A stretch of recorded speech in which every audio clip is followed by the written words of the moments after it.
Bom, vamos lá. Sejam bem-vindos. Vamos iniciar mais um webinar. Márcio, por favor, volte na tela original do título. Vamos iniciar mais um webinar da UTC América Latina, que apresenta temas relevantes e de interesse para o setor de utilities.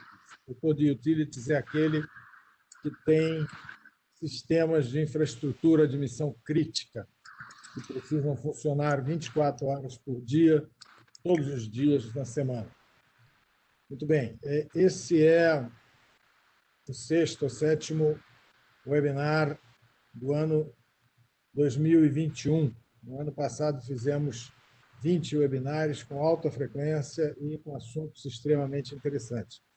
Tal como esse, hoje nós vamos apresentar a palestra da empresa SparkTrack. Quem vai falar é o presidente da SparkTrack, Cláudio Bertoldo, vai apresentar o uso da tecnologia de blockchain e RFID para controlar os ativos móveis, de preferência peças sobressalentes, por isso tem o nome de SPAC, do setor das utilities. Eu já vi essa apresentação, extremamente interessante, inovadora e disruptiva, inclusive. Eu acho que é o futuro. Usar o blockchain não é só usar criptomoedas. É mais do que isso e nós temos que aproveitar dessa tecnologia. Bom, nós teremos esse webinar, uns 40 minutos de apresentação, 40, 45, depende, obviamente, do Cláudio. Depois disso, fica aberto para perguntas da audiência. As perguntas podem ser feitas ao longo da apresentação, utilizando o chat.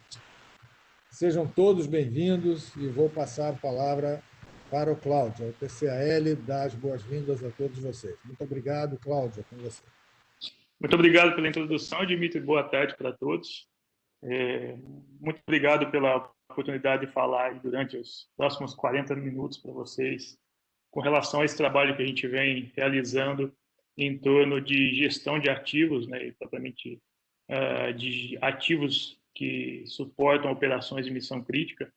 Então, mais uma vez, muito obrigado e eu vou compartilhar minha tela nesse momento e ao longo da apresentação a gente vai passear um pouco por alguns tópicos, algumas tecnologias, alguns componentes que formam a plataforma SparkTrack, né, com foco no negócio, mas o mais importante nas tecnologias que envolvem todo esse contexto de SparkTrack. Vou compartilhar minha tela nesse momento e vou alterar para a apresentação. Dimitri, você vê minha apresentação? Perfeito. Legal, então vamos lá. O tema em si, né, blockchain e RFID para rastreabilidade e rastreamento de ativos geograficamente distribuídos. Então, ao longo da apresentação, a gente vai falar um pouquinho da diferença entre rastreabilidade e rastreamento, fazendo um link com esses componentes tecnológicos, como o Dimitri bem colocou.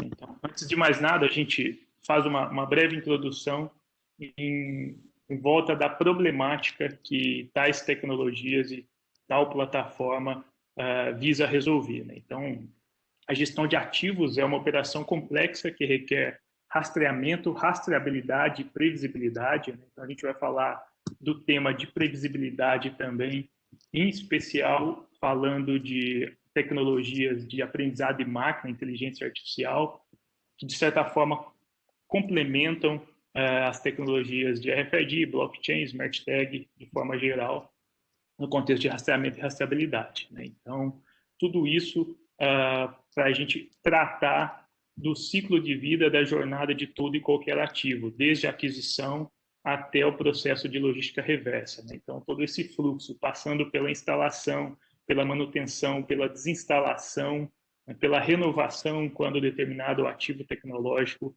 geograficamente distribuído, na maioria das vezes, se torna obsoleto, né? Então, todo esse contexto a gente chama de SPMRL, né, que é gestão de sobressalentes, reparo e logística. Então, não simplesmente ativos instalados em campo ou disponíveis em centros de distribuições ou almoxarifados satélites com o intuito de alimentar campo para ativação de novos clientes, para manutenção de rede, né?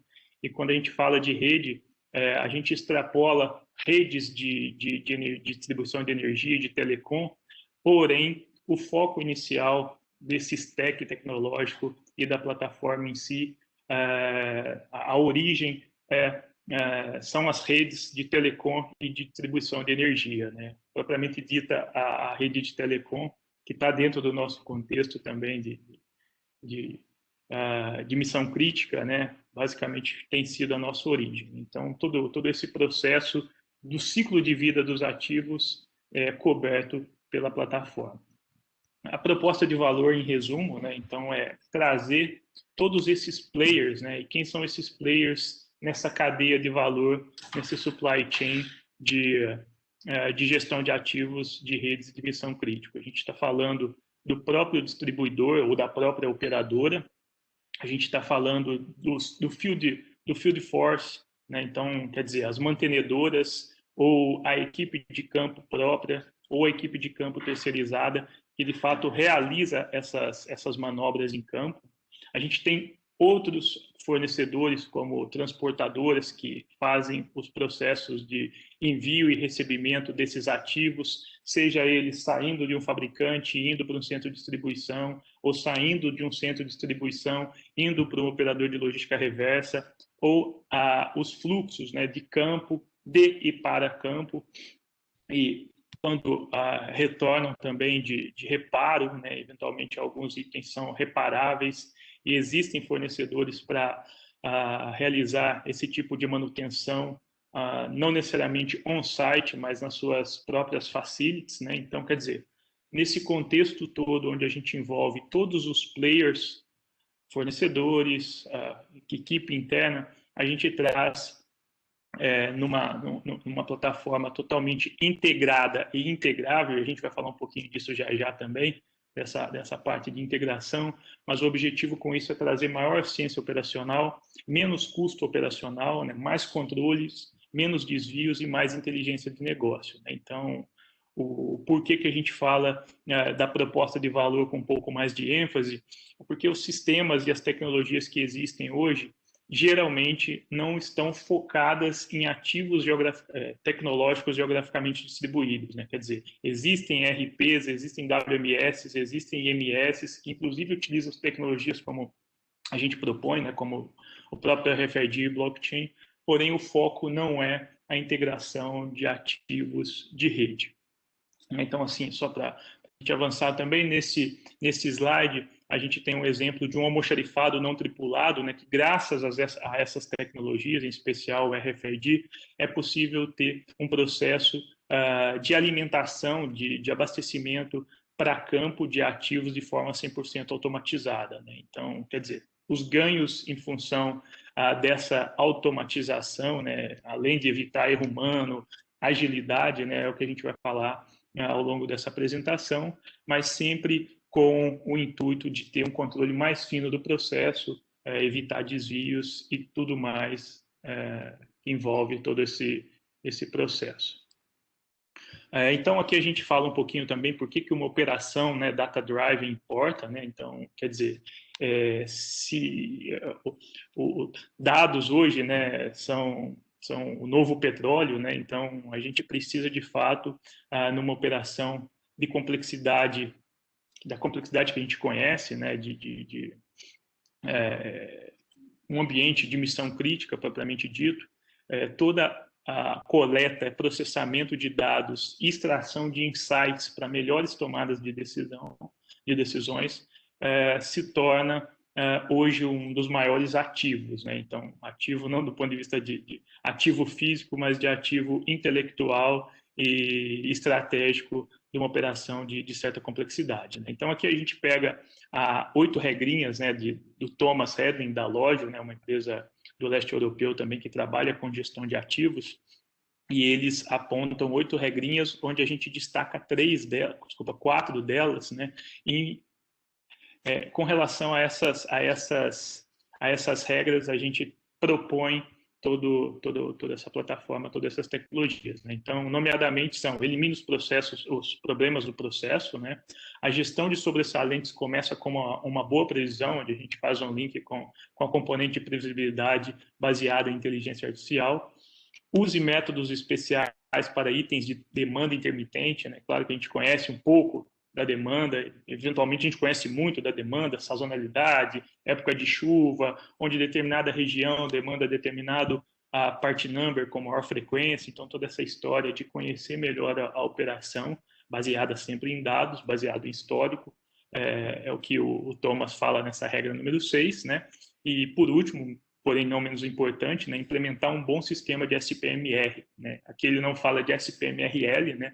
Ele não fala da logística em si, mas a logística ela é intrinsecamente inclusa nesse contexto, né? E é nesse ponto onde a gente traz essa proposta de Spare Track, né? A implementação de um bom sistema de SPMLR baseado em tecnologias disruptivas, né? Então a gente entra um pouco mais a fundo na plataforma e na tecnologia a partir desse slide, né? Então, quando a gente fala de Spare Track, a gente fala de um SaaS, né? Então, uma plataforma, um software como um serviço baseado nas melhores práticas de cloud computing, né? Então, vou falar um pouquinho melhor também da arquitetura Spare Track, mas a gente fala de um SaaS onde existem diversos componentes tecnológicos disruptivos que são conectados, né? E eu vou falar também de quais são obrigatórios e quais não são, mas esses componentes tecnológicos, nomeadamente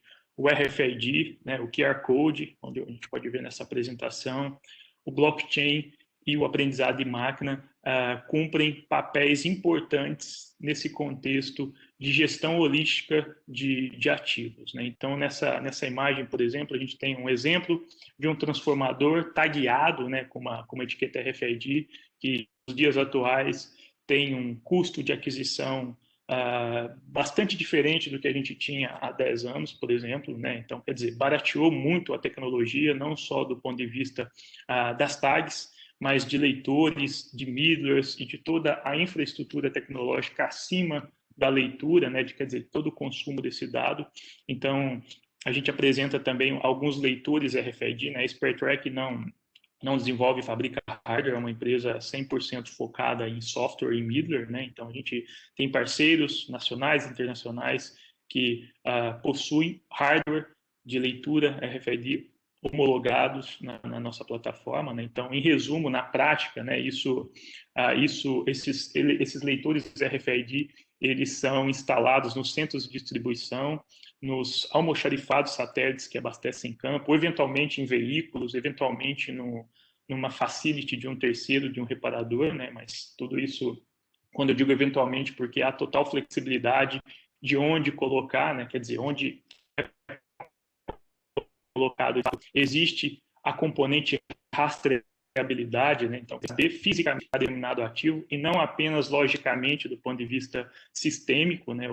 Como a gente também disponibiliza, né? Então, quer dizer, esse aparato tecnológico em volta do RFID nos traz a informação de como, quando, com quem e onde, do ponto de vista físico, está determinado ativo dentro da cadeia de valor, né? Então, essa informação ela é 100% integrada com o SaaS, né?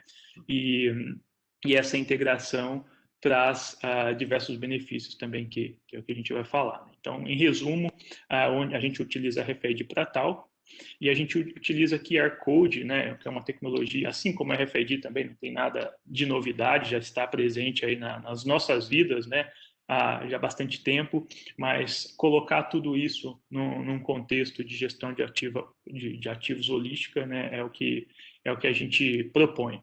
Então, a tecnologia de QR Code, né, então quando a gente fala de QR Code e RFID, a gente está falando das Smart Tags, né, então são propósitos diferentes. O RFID faz controle ativo físico, o QR Code, substitui de maneira 100% digital, né? A gente traz uma transformação digital para os processos burocráticos de emissão de nota fiscal, romaneio, guia especial de trânsito, através de QR Code. E, por último, aí, né, que é o nosso foco também, o blockchain. A gente vai falar um pouquinho melhor do blockchain, as APIs e aprendizado de máquina como componentes conectáveis na nossa plataforma. Então, no slide de arquitetura, eu vou dar um pouquinho mais de detalhes dessas APIs, como sistemas legados, como os WMS, IMS, ERP se conectam ao SpareTrack, né? E o blockchain também, que é o nosso foco, né? Mas, num ponto de vista big picture, essa é a arquitetura bastante macro da tecnologia SpareTrack. Então, a plataforma, como eu disse, trata-se de um software como serviço de gestão holística de ativos, que inclui estoques, né? Então a gente está falando de IMS, né? De um sistema de gestão de inventário, inclui depósitos, então a gente está falando de WMS, um sistema de gestão de warehouse, field services, né? Então, quer dizer, existe também a possibilidade, e a gente recomenda, que se faça gestão de ordens de serviço de campo, seja ele de ativação, de manutenção, de desativação, de clientes, né, através da plataforma SpareTrack, porque Field Service envolve ativo, né, geralmente é a instalação ou a desinstalação, mas envolve ativos. A gente está falando de transformadores, cabos, medidores e todos esses equipamentos que compõem uma rede de telecom ou de distribuição de energia elétrica, né? Então, além de Field Service, reparos, né? Então, durante todo o ciclo de vida do ativo, ele eventualmente falha, né? Então, quer dizer, ele precisa eventualmente de reparo, manutenção, seja ela corretiva, seja ela preventiva, né? Transporte, né? Então, quer dizer, sem o movimento desses ativos nessa cadeia de valor, tanto do ponto de vista físico, né? Ou seja, colocar em cima de um caminhão, levar para campo, colocar em cima de um caminhão, levar para o operador de logística reversa, quanto lógico, né? Quer dizer, todo esse processo de agendamento, processo fiscal, tudo isso também precisa ser incluído nesses processos de transporte e de logística reversa, né? Então, um resumo do que a gente já falou até agora, né? A plataforma é baseada em uma stack tecnológica disruptiva, baseada em web, né? Então ela é mobile first também. A gente traz tudo isso na tela do celular, né? Até pela característica da operação, agilidade, o eletricista com o celular, com handheld, o almoxarife com o handheld, o operador logístico, o motorista da transportadora também. Isso traz uma agilidade, uma facilidade para a utilização desse ecossistema que faz muito sentido, né? E aí, o que a gente já falou também é RFID, blockchain, QR Code e aprendizado de máquina no contexto de rastreamento, rastreabilidade e previsibilidade, né? Nessa tela aqui a gente tem uma tela bem simples aí do nosso módulo de IMS, né? Então, basicamente, é a gestão de inventário, mas claro que não se limita apenas ao sistema de gestão de inventário, né? A gente falou de WMS e até a logística reversa, né? E até para deixar claro o que esse drone está fazendo aqui nesse slide, né? Então, quando a gente fala de inventários cíclicos, por exemplo, né, uma componente mais ficção científica, mas não é ficção científica, é pura realidade. A gente está falando de drones com leitores RFID acoplados, fazendo varreduras em centros de distribuição gigantes aí, né, que antigamente levavam dias até semanas, meses para serem realizados, hoje é feito em algumas horas.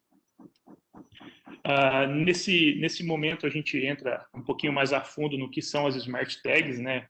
Nomeadamente, a gente está falando de RFID e de QR Code, como eu citei no slide anterior. E quando a gente fala de RFID, né, a gente gosta de quebrar aquele mito de que RFID é difícil, RFID é caro, RFID não faz sentido para a minha operação, sendo que em outros lugares do mundo isso aí já é utilizado há décadas, né? Então, por que a gente não utiliza, né? Hoje em dia a gente vai no supermercado e um item consumível de prateleira de alguns reais, né? Tem uma etiqueta RFID, a gente vai numa loja de departamento de roupa, tem uma camiseta de baixo valor agregado também que está tagueada com RFID, né? Por que não fazer esse controle em nível de ativos que têm alto valor agregado, né? Então, a gente está falando, eventualmente, de um medidor de energia, de um rolo de cabo, de um transformador, ou de uma estação radiobase de telecom, ou de um roteador que vai na casa do cliente, né? Então todo esse aparato de rede, por que não também ser contemplado por essa tecnologia RFID, né? E aí o propósito, inclusive hoje, é a gente falar o porquê que faz sentido o RFID, né? Então, entrando um pouquinho mais no detalhe técnico, né? Não é RFID de baixo alcance, a gente está falando de UHF de algumas dezenas de metros, né? Então, quer dizer, tem um desempenho e uma confiabilidade muito interessante, né? E aí, entrando um pouco mais na prática, né? Nessas 3 fotos, a gente mostra um case, inclusive case nosso mesmo, né? Onde a utilização obrigatoriamente das etiquetas, né? Das tags RFID, dos nossos middlers, né? Então, os middlers são sistemas computacionais embarcados que fazem o meio de campo entre os leitores, né? E nessa foto aqui inferior à esquerda, a gente tem antenas e leitores, onde, num determinado almoxarifado satélite que abastece campo, a gente tem a figura do almoxarife fazendo o controle daquele inventário distribuído, né? Daquele conjunto de ativos, e ele abastecendo um técnico de campo de uma operadora, um eletricista de uma distribuidora de energia, né? Então, a gente tem antenas, a gente tem middler, a gente tem tags, e a gente sabe o que entrou, o que saiu, com quem, quando, o porquê, né? E esse batimento entre o físico e o lógico é uma das funcionalidades mais importantes do SpareTrack, né? Então, de nada adianta a gente ter um sistema onde todos os movimentos lógicos existem, mas no final das contas, quando um inventário é realizado, né, eles fazem um batimento, eles têm, olha, 50% de acurácia. Por quê? Por que essa unidade não está aqui, sendo que o sistema acusou que ela saiu determinado dia, né? Então, quer dizer, o RFID não deixa que essas inconsistências existem, né? E claro que não o RFID sozinho, né? E é onde a gente já começa a encaixar o blockchain, né? Então, o blockchain, entrando um pouco mais no detalhe, a gente vai falar um pouco melhor dele também, mas traz essa camada de confiabilidade, né? Tudo bem que o sistema disse que determinado ativo foi movido, né? Quer dizer, saiu, por exemplo, da mão do almoxarife e foi para a mão de um eletricista na cadeia de valor.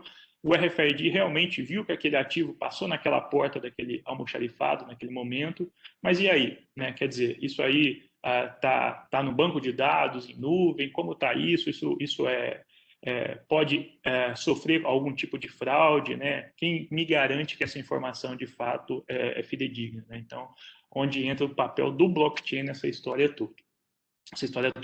Então, até para a gente avançar, à direita, né, a gente tem um equipamento também que é um handheld com leitor RFID 100% integrado à nossa plataforma SaaS e também a blockchain, né, onde os inventários cíclicos são realizados em minutos. Então, tem um papel bastante similar ao drone do slide anterior, né?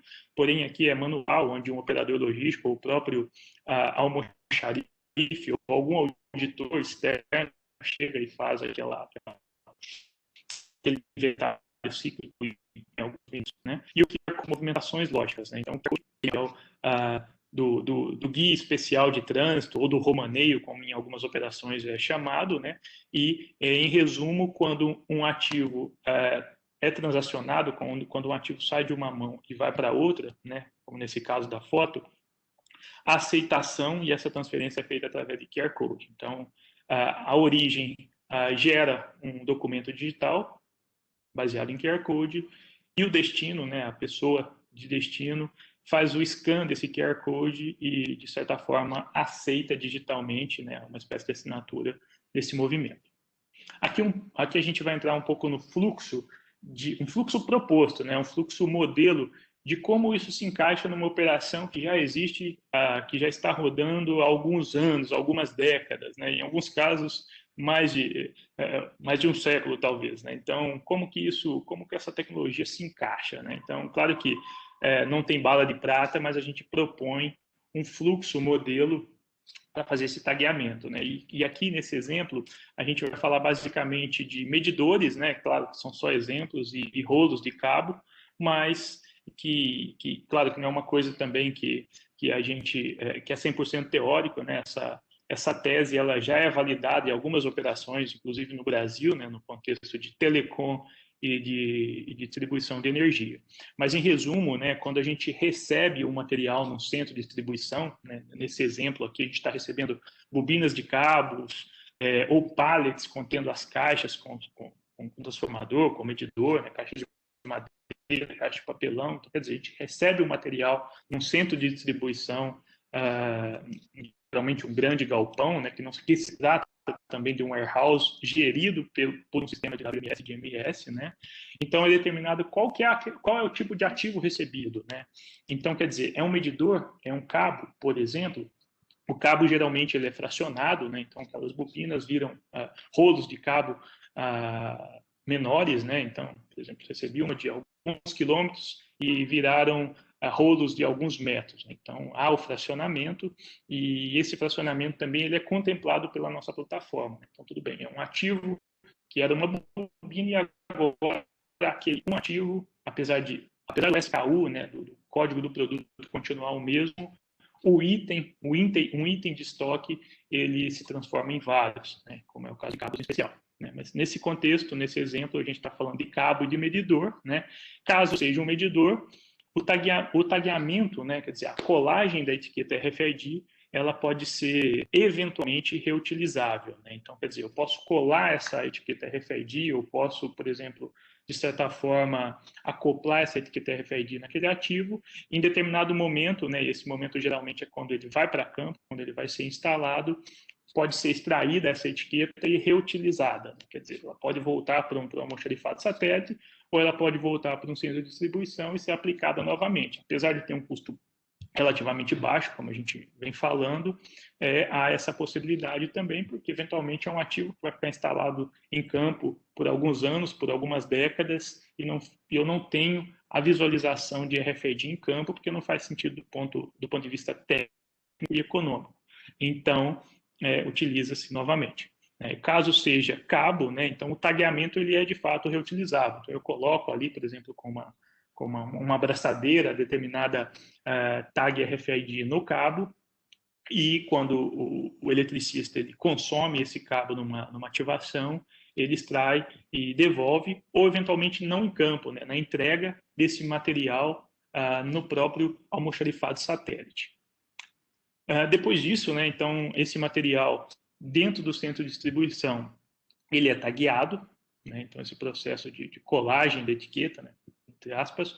Então, esse material ele é expedido para os almoxarifados satélites, né? Então, nesses almoxarifados satélites, ali no rodapé, né, os leitores RFID, que a gente mostrou no slide da plataforma, eles são, não obrigatoriamente, mas a gente recomenda que sejam instalados tanto nos centros de distribuição quanto nos almoxarifados satélites, ou seja, eu sei o que está entrando, eu sei o que está saindo, onde há o tagueamento, e eu sei onde está entrando, o que está entrando, como está entrando, por que está entrando nos almoxarifados satélites também, que é a última milha. Né? Então, essa expedição ela é baseada sempre em leituras desse material no entra e sai nessas entidades de armazenagem. Né? Então, existe depois o recebimento nos almoxarifados satélites, né? Então a figura do caminhãozinho levando de fato o material de um centro de distribuição para almoxarifados satélites, né? Então, e todo esse contexto, como eu disse, é contemplado já pelos portais RFID, não necessariamente pelos portais RFID,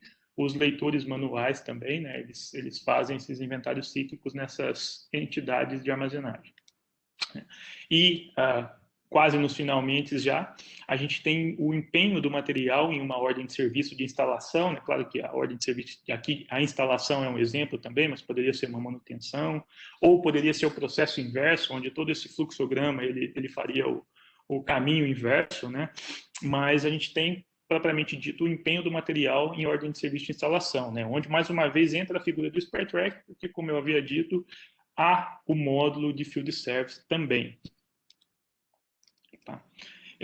Então, caso essas tags sejam reutilizáveis nesse material sendo empenhado em campo, né?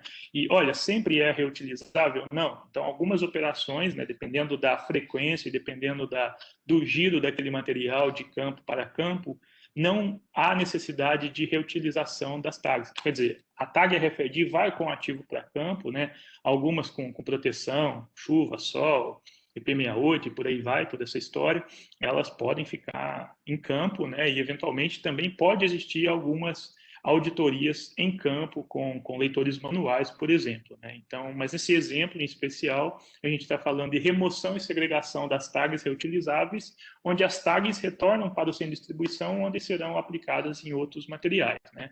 E, por fim, o material, então, é entregue para o empenho em campo, né?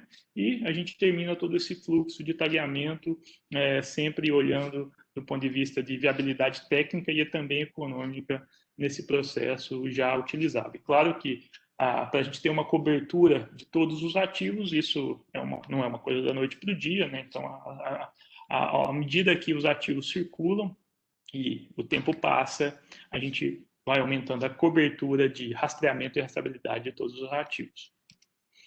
Aqui a gente vai entrar um pouco mais a fundo no tema de blockchain, né? Então, como o Dimitri bem colocou lá no começo, né? Extrapola criptoativo, a gente está acostumado aí a escutar blockchain para falar de Bitcoin, de toda essa história, né? Mas, quer dizer, extrapola muito mais do que isso, né? Então, no nosso contexto, né, o que é o blockchain no gerenciamento de cadeia de suprimentos e do ponto de vista logístico, em especial de ativos de rede, né? A gente está falando aí de um livro-razão distribuído, né? Então, um banco de dados distribuído de alta confiabilidade para registros das transações, né? Os movimentos, né? Como eu disse, sai de uma mão, vai para outra, sempre entre os diversos atores dessa cadeia de valor. Então, esses atores que a gente já conhece, operador, transportadora, mantenedor, etc. Então, a gente tem todos os movimentos sempre comitados, né? Essa palavra é bem utilizada nesse contexto, né? Então, eles fazem um commit nesse banco de dados, né? Digamos assim, de maneira bem genérica, sem entrar muito no mérito técnico do blockchain, que daria aí uma outra apresentação bastante extensa, né? Mas a gente está falando de comitar essa transação, assim como existe no mundo de criptomoedas, né? Para que serve o blockchain? Para falar que existe ou existiu determinada transferência de uma carteira digital e uma outra, né? Então aqui a gente está falando da mesma coisa, a gente está falando de um ativo, né? Não é um ativo financeiro, mas no fundo é um ativo que reflete um ativo financeiro, saindo de uma mão e indo para a outra, e essa informação ela tem que ser imutável, né? Então, em momento nenhum eu posso, por exemplo, dar a possibilidade de alguém mal intencionado, né, seja uma pessoa física ou uma pessoa jurídica, realizar um desvio de determinado material e ela ter a facilidade de fazer esse movimento lógico sem qualquer garantia de que mais gente está vendo, né? Mais ou menos assim, de maneira bem simplista, mas é o core da tecnologia blockchain. Então, blockchain, basicamente, entrando um pouquinho mais no detalhe técnico, né? A gente propõe uma plataforma, uma blockchain, né, privada e permissionada, né? Então, quer dizer, hoje a gente tem a Amazon como o nosso parceiro, nosso provedor de blockchain, né? Então, quer dizer, todos os validadores dessa cadeia de blocos, né? Eles são os próprios clientes, os próprios parceiros, né? Então, quer dizer, a gente tem toda essa componente provisionada, não é uma blockchain pública onde, olha, eu quero minerar as transações de ativos, né? Então não é esse o propósito, é uma blockchain privada que garante informações como com quem está o ativo, qual é a quantidade, qual que é o status, né? É um item saudável, é um item falha, onde está, né? E onde há o link com a RFID, há o link com o SAS, né? Quer dizer, os movimentos físicos e lógicos. Então, todas essas informações são cobertas pelo blockchain. Claro que depois, as perguntas e respostas, a gente pode ir um pouquinho mais a fundo, mas é um assunto que assim, não só o blockchain, o RFID, a aprendizado de máquina também, mas que tem muito espaço para discussão também e não é muito objetivo a gente se aprofundar tanto, mas gostaria.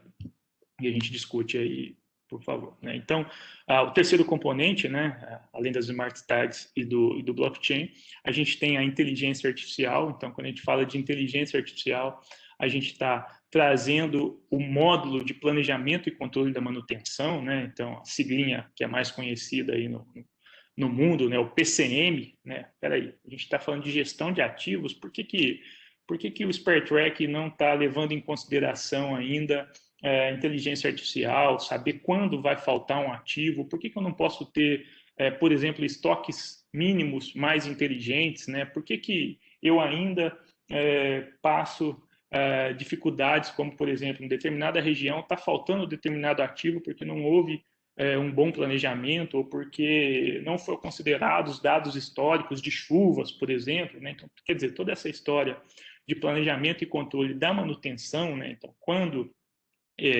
o porquê que determinado ativo deve estar disponível com uma maior quantidade em determinado almoxarifado satélite, porque é uma região mais crítica, por que isso não funciona bem hoje, né? Quer dizer, a nossa tese é de que ainda há lacunas do ponto de vista tecnológico que não estão bem preenchidas em relação a essa informação, né? Claro que hoje ainda existe muito controle, ainda existe muito planejamento em planilha de Excel, né, no sentimento de alguns analistas que cuidam dessa parte, mas a gente sabe que isso não é escalável e nem sustentável, né? Então, onde a gente traz esse modo, olha, peraí, a gente está falando de aprendizado de máquina, né, aprendizado supervisionado, algoritmos de regressão linear, predição de falha e demanda, né? E aí onde a gente entra lá na quinta regra de Hedlin, né, que a gente falou lá no comecinho, né,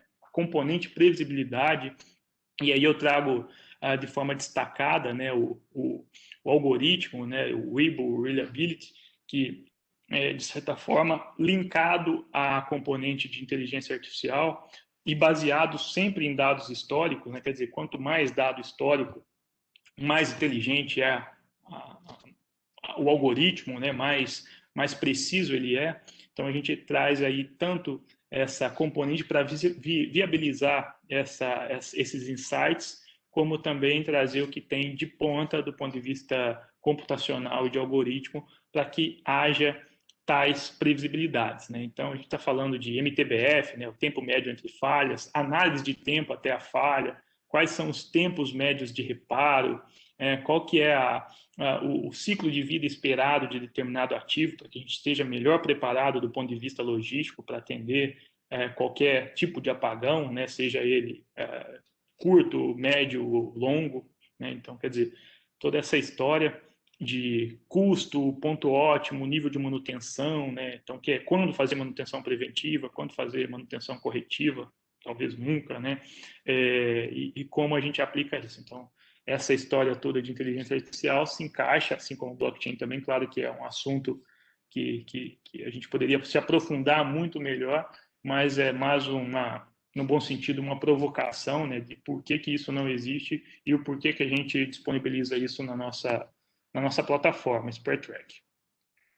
Agora, entrando um pouco mais no contexto de integração, legal, funciona muito, é interessante o RFID, o blockchain, mas eu não posso simplesmente colocar uma plataforma standalone em todo o meu ecossistema tecnológico, né? Como isso funciona, né? Por exemplo, eu utilizo um sistema SAP como ERP aqui na minha empresa e, de certa forma, apesar dele não ter sido feito para isso, né? Eu tenho o módulo de gestão de material, eu tenho o módulo de patrimônio, onde o pessoal da contabilidade, né, eles olham aquilo ali, eu tenho o módulo de projeto, onde há empenho de determinado material para determinado projeto, né, como que convive tudo isso junto, né? Você me mostrou, Cláudio, tudo bem, aqui está o SpareTrack, e aí, como que entra na minha arquitetura de TI, né? Então, basicamente, aquela siglazinha de API, né, uma interface de programação de aplicação que eu falei alguns slides atrás,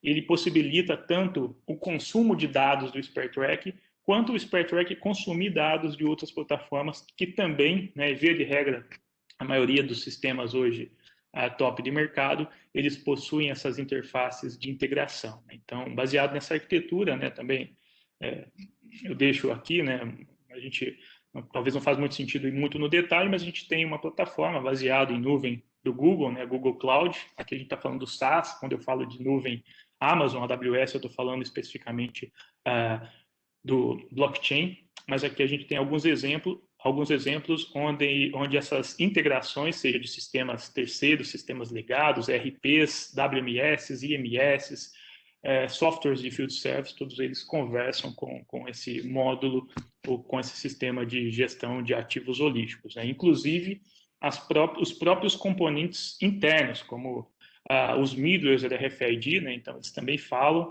pelas mesmas interfaces de aplicação que outros sistemas integráveis falam. Então tudo isso para falar que o nosso sistema é um sistema integrável, mas é um sistema integrado, mas é um sistema integrável também, né? Então, essas integrações sistêmicas, no dia zero de qualquer projeto de encaixe do SpareTrack na operação, a gente está falando de customização, né? Eu uso um sistema RP aqui que quase ninguém usa. Dá para fazer? Sim, né? Então, quer dizer, há customização, caso a plataforma terceira possibilita esse tipo de integração, porque o SpareTrack, sim, né? Então, eventualmente, para algumas plataformas, como o próprio SAP, né, a gente tem suporte de parceiros certificados, a gente não é uma integradora de sistemas, a gente desenvolve software para gestão holística de ativos e, eventualmente, a gente conta com parceiros também com certificação para fazer esse tipo de integração, né? E o resumo desse slide, né, a disponibilização e o consumo de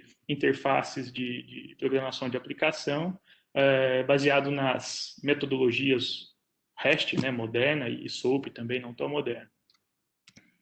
Aqui um pouquinho mais do business também, a gente chegando no final da apresentação aí, depois gostaria de bater um papo com vocês aí, perguntas e respostas, né, mas entrando no finalmente aqui, como a operação do ponto de vista de negócio funciona de fato, né? Então, as indústrias-chave, né? Claro que nesse bloquinho a gente destaca as indústrias, as verticais que operam ativos tecnológicos de missão crítica, né, geograficamente distribuídos, né? E os melhores exemplos aí a gente está falando de telecom e utility, né? Mas assim, a gente não se limita a essas verticais, né? Então, quando a gente fala de banco, né, a gente está falando de caixas eletrônicos que também são ativos tecnológicos de missão crítica, geograficamente distribuídos, né? Então, por que não utilizar toda essa plataforma que a gente propõe? Voltou. Desculpa, Dimitri. Você esteve fora, eu entrei aqui para prolongar um pouco o seu tempo. Vai em frente. Tchau. Tá bom.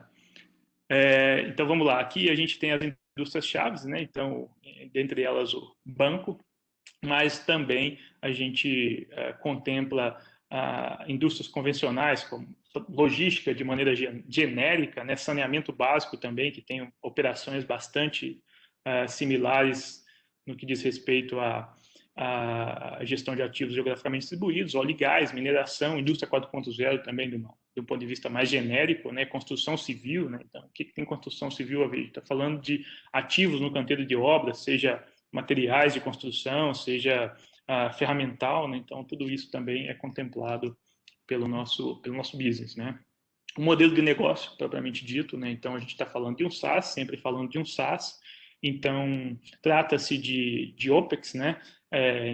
Através de licenciamento mensal ou anual, né? E o valor desse licenciamento ele é inversamente proporcional quando a gente olha do ponto de vista de ativos, né? Então, quanto mais ativos eu tenho, quando a gente fala de uma grande telco ou de uma grande distribuidora de energia, a gente está falando de milhares de ativos, né? Então, quer dizer, o custo por ativo, ele cai à medida que o número de ativos aumenta, né? E esse é o modelo de negócio do ponto de vista de OPEX, né? Vou falar um pouquinho depois, mas OPEX não funciona para a gente, né? Então, é o que está destacado ali, mas só para a gente deixar como CAPEX aqui também, o que é, né? Qual é o investimento inicial. Então, a gente está falando basicamente de hardware e de integrações, né? Então, ok, eu quero usar o RFID, apesar de já entendi que o RFID é opcional. Eu posso usar toda a plataforma, com blockchain, com inteligência artificial, SaaS, toda essa história, sem hardware, ok, sem RFID, ok. Mas eu quero RFID, tudo bem. Então, há inicialmente investimento, né, do ponto de vista de CAPEX em aquisição dos leitores, tags, milhas, etc. E quando a gente fala de integração de sistema, como tratam-se de customizações, a gente está falando de CAPEX também. Olha, mas há flexibilidade para converter OPEX em CAPEX totalmente, né? Então, quando a gente fala, olha, CAPEX não funciona para mim, tudo bem, a gente consegue dissolver CAPEX em OPEX. OPEX não funciona para mim, tudo bem, a gente consegue dissolver OPEX em CAPEX, né? E é o que está destacado, né? Há total flexibilidade para a dissolução dos produtos e serviços de CAPEX em OPEX e também de assinatura de médio ou longo prazo, convertendo OPEX em CAPEX. Ok, é um projeto de 3 anos, tudo bem, essa assinatura mensal trata-se de uma licença de 3 anos como CAPEX. Aqui um pouquinho da nossa jornada, né? Então, quer dizer, relativamente nova do ponto de vista de startup, né? Então, o SpareTrack começou aí como um spin-off no mercado de telecom, com desenvolvimento focado 100% in-house, e desde então vem realizando alguns POCs no mercado de telecom e de energia, né? Em especial, a gente destaca esses cases com a Vivo, com a TIM, com a Light, né? E até para dar um pouco de dimensão, né, para um desses casos, a estimativa de economia com redução de desvios e desperdícios por meio de melhor controle e menos homem-horas investidos em processos logísticos ultrapassa 9 milhões de reais por ano em economia. Né? Então, quer dizer, sempre a gente traz projetos baseados em gain sharing e em ROI. Né? Olha, legal toda a tecnologia, mas e aí, qual que é o ganho na minha operação? Então, antes de colocar qualquer bit para se transacionar de um lado para o outro, a gente fala, olha, esse é o investimento e esse é o seu retorno sobre o investimento. Né? E claro que até então, tudo isso tem se encaixado muito bem e o retorno, o ROI é um indicador muito interessante e muitas vezes surpreende. Um pouquinho de reconhecimentos e parcerias, né? Então, a gente vem aí trabalhando com grandes parceiros, né? Então, a gente é reconhecido pela Câmara de Comércio Brasil-Espanha, a NTT Data, né? Do ponto de vista de inovação, junto com o pessoal da Light, no Rio de Janeiro. Temos como parceiro-chave a Everest, né? Uma grande consultoria aí, desenvolvedora em nível mundial, que nos dá certa atração do ponto de vista de integração sistêmica, como eu disse alguns slides atrás, e o Iglu do ponto de vista de Open Innovation. E é isso, muito obrigado pela atenção e presença de vocês todos, estou 100% disponível aí para qualquer dúvida ou feedback. Muito bem, muito obrigado, foi excelente. Acho que se o pessoal tiver qualquer dúvida adicional, pode se dirigir ao Cláudio, está aí o e-mail, pode falar conosco na UTC América Latina, nós vamos certamente repassar essas mensagens. Eu só tenho algumas perguntas aqui para você, Cláudio. Eu já vi que o teu software, a tua plataforma se compõe com outras. Mas qual é a vantagem da sua plataforma em relação a ERP, WMS, MS, que são existentes no mercado e as empresas normalmente usam?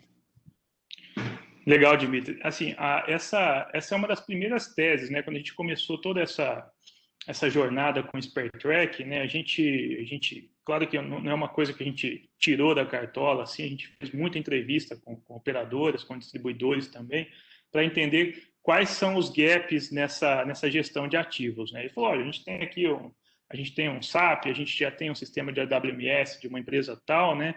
Mas nenhum é focado na nossa operação, né? Nenhum foi feito para isso, eles são muito genéricos, né? E claro que resolve parcialmente a dor dessa operação, mas ele não é focado em ativos geralmente de missão críticos e operados através de uma rede, né? Então a gente falou, opa, peraí, claro que de maneira bem genérica a resposta é essa, né? Quer dizer, a especialização desses sistemas existentes em gestão de ativos de redes, né? Então a gente trouxe essa camada de, olha, é específico. Então, esse é o nosso maior diferencial, né? Então, quer dizer, funcionalidades que existem, não só funcionalidades, mas como componentes, como o próprio RFID, blockchain, etc., tudo que a gente falou, PCM também, são muito específicos desta natureza e é onde a gente entendeu que eram gaps de outras plataformas e a gente desenvolveu em cima dessas dores de mercado, dessa especialidade. Tá. Mais uma pergunta, eu acho que até você respondeu durante a apresentação, mas vale reforçar.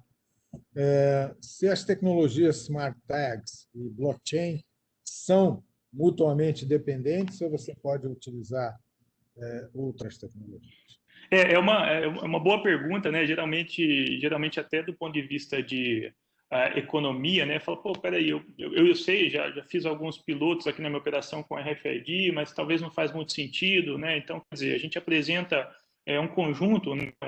Vários ingredientes tecnológicos, fala, pô, talvez não faz muito sentido a gente entrar com todos, né? Então, quer dizer, se eu não colocar o RFID, eu perco o blockchain, eu perco o SaaS, eu perco a inteligência artificial, não, né? Elas não são mutuamente dependentes, né? Então, todas elas são opcionais. Posso usar o RFID sem a blockchain, posso usar o blockchain sem o RFID, posso usar a componente de previsibilidade baseada em inteligência artificial sem os dois? Sim. Então, a total flexibilidade com relação à utilização em conjunto ou não dessas tecnologias. Outra coisa, em termos de fases de implantação, falando em business plan, né? Uhum. Quão gradual pode ser a introdução desse seu sistema, sua plataforma, a implantação em uma empresa tem dezenas de almoxarifados, tem Exato. movimentos de toda ordem. Como isso pode ser implantado gradualmente? Legal, isso é o que mais acontece também, né? Pô, legal, a gente às vezes até assusta, né, o tamanho. Peraí, isso aí se encaixa geograficamente no Brasil inteiro, né? Como que a gente coloca isso? Então, geralmente, né, em todos os projetos que a gente participou até hoje, a gente escolhe alguns, né, geralmente um almoxarifado satélite, né, que está vinculado a um centro de distribuição. Se há a utilização da tecnologia RFID ao tagueamento de todo aquele inventário, instalação de portais, a criação de uma instância em nuvem, né, do software como um serviço para fazer a gestão, né? Então, quer dizer, em resumo, essa resposta é pensar grande, né? Começar pequeno no almoxarifado satélite e crescer rápido, né? Porque, quer dizer, os ganhos daquela operação micro, ela já é refletida na operação macro e há total flexibilidade para a gente, de fato, começar pequeno e crescer rápido e pensando grande. Muito obrigado. Eu acho que a gente está chegando a uma hora de apresentação. É um bom horário. Deixa eu só fazer um aviso. Essa apresentação foi gravada. Em breve a gente vai ter essa gravação disponível. A própria apresentação vai estar disponível no site da UTCAL. Eu queria agradecer a todos que participaram, agradecer principalmente ao Cláudio, ao Francisco, que aparece aí só o cinza, e muito obrigado. E queria avisar a todos também que o Cláudio está convidado também, vai ser um dos palestrantes do nosso UTCAL Summit Online, que é uma conferência com vários painéis que vai funcionar do dia 23 de março a 25 de março. Vocês podem se inscrever, a inscrição está disponível também no site da UTCAL. Muito obrigado a todos, obrigado a Cláudio pela brilhante palestra, está muito boa. Muito obrigado. Muito obrigado, Dimitri, muito obrigado a todos pela participação. Boa tarde. Peraí. Um instante. Tem uma... Vamos ver se é uma pergunta. Opa, maravilha. Excelentes soluções, a última hora. Podem ter cases para localização indoor de ativos para grandes plantas industriais também? Dimitri, cortou um pouquinho quando você leu aqui, mas eu acho que eu consigo ler aqui. Eu vou ler aqui, tá? Primeiro, ele agradeceu a sua apresentação e a pergunta é: podem ter cases para localização indoor de ativos para grandes plantas industriais também? Imagino que sejam usinas. Sim. Apesar de assim, as nossas verticais maternas, né, digamos assim, serem de fato telecom e distribuição de energia, quando a gente traz para o contexto de indústria 4.0, a coisa fica mais genérica, né, e também mais desafiadora e mais gostosa, digamos assim, né? Então, quando a gente fala de mineração, óleo e gás, ou indústria, por exemplo, automobilística, a gente tem alguns cases em indústria automobilística também, onde existe, por exemplo, a aplicação de RFID, faz todo sentido, né? Então, quer dizer, a utilização eventualmente até de beacons, né, no contexto de internet das coisas, a própria aplicação de portais e leitores manuais nesses ambientes faz todo sentido para a gente também, né? Claro que do ponto de vista de integração sistêmica, né, ela é um pouquinho diferente, porque a gente não está falando de ativos geograficamente distribuídos, a gente está falando de um ambiente DOR, mas é totalmente aplicável também utilizando as tecnologias que a gente trouxe. Obrigado. É que quando eu disse que encerraria, aí começaram a vir as perguntas. Então, você vai continuar aqui respondendo. Tem uma pergunta aqui, José Amado, não sei de que empresa, depois tem que olhar, por aqui não recebo. Tem duas perguntas. Caso a solução seja integrada ao NMS do CPQD, que vantagens adicionais seriam oferecidas? Olha, essa é uma das maiores vantagens, né? Porque o NMS, via de regra, ele traz não só isso, né? Mas além de várias outras funcionalidades que o NMS traz, é a capacidade de inventários de rede viva, né? Então, quer dizer, a gente está falando de gestão de ativo em tempo real, né? E basicamente o SpareTrack ele não tem esse objetivo no final do dia de fazer gestão de ativos em rede viva, né? Então, quer dizer, a gente está focado mais na componente logística de redes do que na componente gestão de rede propriamente dita, né? Então, a integração com o NMS ela é inclusive extremamente importante, né? Porque a gente tem uma visão global de todo e qualquer ativo, seja ele guardadinho no almoxarifado ou seja ele em operação numa estação radiobase ou num site. Então, além da possibilidade de integração, é uma recomendação que a gente faz, e uma recomendação forte, inclusive. Vamos lá, o pessoal do CPQD se mexeu. Qual o framework DLT que você utilizou na solução? Basicamente, a gente utiliza, né, a gente utiliza um blockchain como serviço da própria Amazon, né? Quer dizer, a gente não tem a especialidade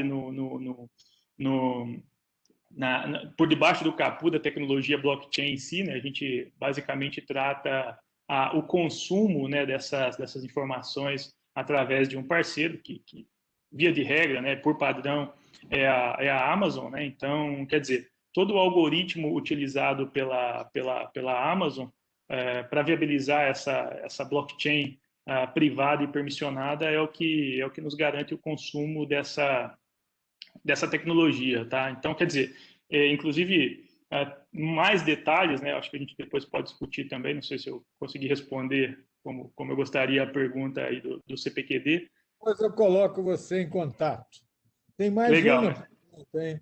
Quais são os indicadores de desempenho, KPI ou KQI, que podem ser gerados?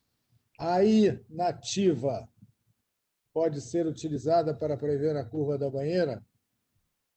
Olha, a gente ainda não chegou nesse ponto, né, de curva da banheira ali, mas quando a gente fala de PCM, né, é claro que quando a gente fala de KPI aqui, a gente está extrapolando vários módulos, né? Então pode ser, por exemplo, KPIs em nível de manutenção, né? Então quer dizer, índice de reparabilidade, MTBF, diversos outros aí que a gente pode falar do ponto de vista de manutenção de fato, né?